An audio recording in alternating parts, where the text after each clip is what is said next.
जय बाबा बैजनाथ। सावन के इस पवित्र मास में अंजना स्टोरीज में आप सभी का स्वागत है। आज हम महिमा जानेंगे 12 ज्योतिर्लिंगों में से एक बाबा बैजनाथ धाम की। झारखंड के देवघर में स्थित बाबा बैजनाथ धाम भारत के 12 ज्योतिर्लिंगों में से एक है। इसे बाबा धाम के नाम से भी जाना जाता है। इस मंदिर का इतिहास हजारों साल पुराना है। इसे कामना लिंग भी कहते हैं। माना जाता है कि जो भी भक्त यहाँ सच्चे मन से आकर भगवान शिव का गंगा जल से अभिषेक करता है, उसकी सभी मनोकामनाएं पूरी होती है। हिंदू धर्म में ज्योतिर्लिंगों का आध्यात्मिक महत्व बहुत अधिक है। ज्योतिर्लिंग भगवान शिव के पवित्र मंदिर हैं, जो उनकी दिव्य शक्ति का प्रतीक हैं। प्रत्येक ज्योतिर्लिंग एक प्रमुख तीर्थ स्थल के रूप में माना जाता है। प्रत्येक ज्योतिर्लिंग का धार्मिक और पौराणिक महत्व है। 12 ज्योतिर्लिंगों में बाबा धाम को भगवान शिव का मनोवांछित कामना लिंग माना जाता है। प्रायः सभी शिव मंदिरों के शिखर पर त्रिशूल होते हैं, पर बाबा धाम के 72 फीट ऊंचे शिखर पर त्रिशूल न होकर पंचशूल है। बाबा बैजनाथ मंदिर अद्वितीय है, क्योंकि यह एक ज्योतिर्लिंग और शक्तिपीठ दोनों के रूप में कार्य करता है, जिससे इसका महत्व और भी बढ़ जाता है। यह शक्तिपीठ देवी शक्ति को समर्पित अत्यंत पवित्र स्थल है। माना जाता है कि यहाँ सती का हृदय गिरा था, जिससे यह एक शक्तिशाली शक्तिपीठ बन गया। यह दोहरा महत्व मंदिर के आध्यात्मिक कद को और भी बढ़ाता है। मंदिर में शिव जी की पूजा के बाद माता पार्वती की भी पूजा की जाती है, जो शिव और शक्ति की एकीकृत पूजा को दर्शाता है। यहाँ पर शिव जी के मंदिर के शिखर से माता पार्वती के मंदिर के शिखर पर लाल धागे से गठबंधन की भी परंपरा है। यह गठबंधन मनोकामना पूर्ति के लिए किया जाता है। तो आइए आज हम जानते हैं बाबा धाम की स्थापना कैसे हुई और इससे संबंधित उसकी पौराणिक कथा को। पौराणिक मान्यताओं के अनुसार लंकापति रावण शिव जी का परम भक्त था और वो जानता था कि अगर उसे तीनों लोकों पर अजय राज करना है तो उसे भगवान शिव को लंका में स्थापित करना ही होगा। इस वजह से रावण ने शिव जी की कठोर तपस्या करनी प्रारंभ कर दी। जब सालों तक की कठोर तपस्या के बाद भी शिव जी प्रसन्न नहीं हुए, तब रावण ने एक एक कर अपने 9 शीश काट कर शिवलिंग पर चढ़ा दिए। फिर रावण जैसे ही अपना आखिरी 10वां शीश काट कर शिव जी को चढ़ाने ही वाला था, तब भगवान शिव रावण के समक्ष साक्षात प्रकट हुए और उसके 9 शीश को जोड़कर अत्यंत प्रसन्न होकर रावण से वरदान मांगने को कहा। तब रावण ने शिव जी को अपने साथ लंका चलने को कहा। शिव अपने भक्त के आगे विवश थे, इसलिए भगवान शिव ने अपने आत्मलिंग को शिवलिंग के रूप में रावण को लंका ले जाने के लिए दिया। साथ ही यह चेतावनी भी दी कि रावण, तुम मुझे लंका तो ले जा सकते हो, परंतु रास्ते में तुमने मुझे एक पल के लिए भी जमीन पर रखा तो मैं हमेशा के लिए वहीं स्थापित हो जाऊंगा। रावण ने शर्त मान ली और उस ब्रह्मांडीय ऊर्जा को अपने साथ ले चला। ये देखते ही स्वर्ग में हाहाकार मच गया। सभी देवता चिंतित हो उठे कि अगर रावण शिवजी को लंका ले जाएगा तो रावण को हराना असंभव हो जाएगा। तब भगवान विष्णु ने एक योजना बनाई।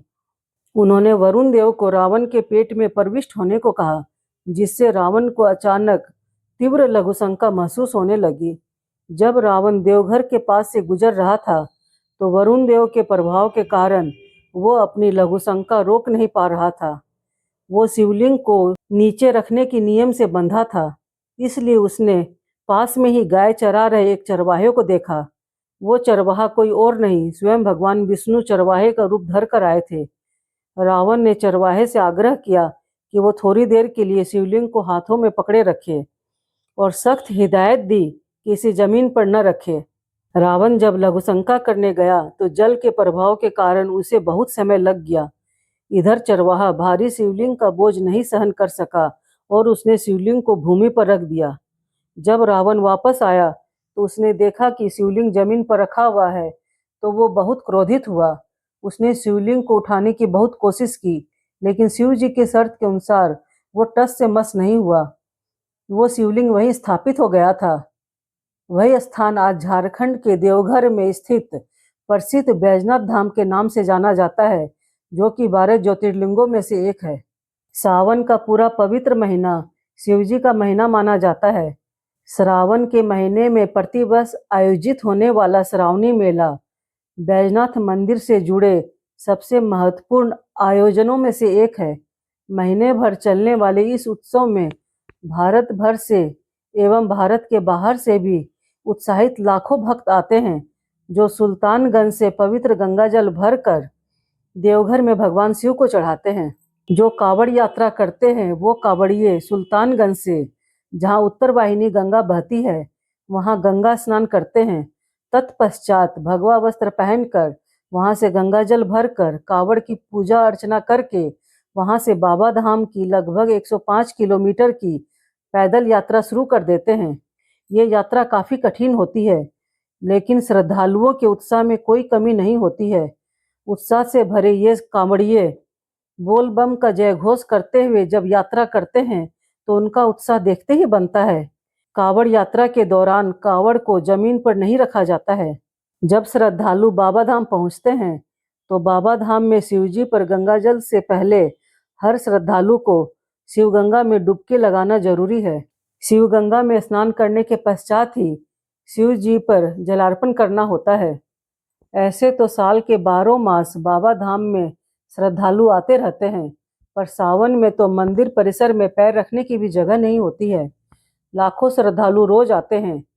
सावन सोमवारी में तो इतनी ज्यादा भीड़ हो जाती है कि 10-12 घंटा तक की लाइन लगती है। सावन महीने में भीड़ को देखते हुए मंदिर में अर्घा लगाया जाता है एवं उसी पर जल चढ़ाया जाता है। शिव जी की पूजा के बाद माता पार्वती जी की भी पूजा की जाती है। यहाँ गणेश मंदिर, हनुमान मंदिर, महाकाल भैरव मंदिर, माता काली, माँ दुर्गा, सरस्वती मंदिर आदि और भी अनेक मंदिर हैं।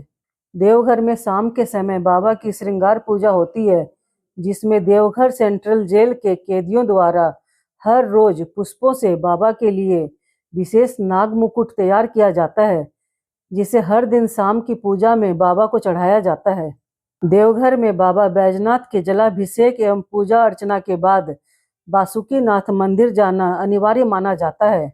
बैजनाथ से लगभग 45 किलोमीटर की दूरी पर बाबा बासुकीनाथ मंदिर है। ऐसी मान्यता है कि बाबा बासुकीनाथ जी की पूजा के पश्चात ही बाबा धाम की पूजा पूर्ण मानी जाएगी। धार्मिक मान्यताओं के अनुसार बाबा बैजनाथ के दरबार में अर्जी लगाने के बाद ही बासुकीनाथ के दरबार में भक्तों की मनोकामनाओं पर त्वरित सुनवाई और फैसला होता है। मैंने इस तरह से बाबा धाम पर आप सबों को संपूर्ण जानकारी देने की कोशिश की है। ये वीडियो पसंद आया हो तो इस वीडियो को लाइक शेयर करें और ऐसे ही और वीडियो देखने के लिए हमारे अंजना स्टोरी चैनल को सब्सक्राइब करें।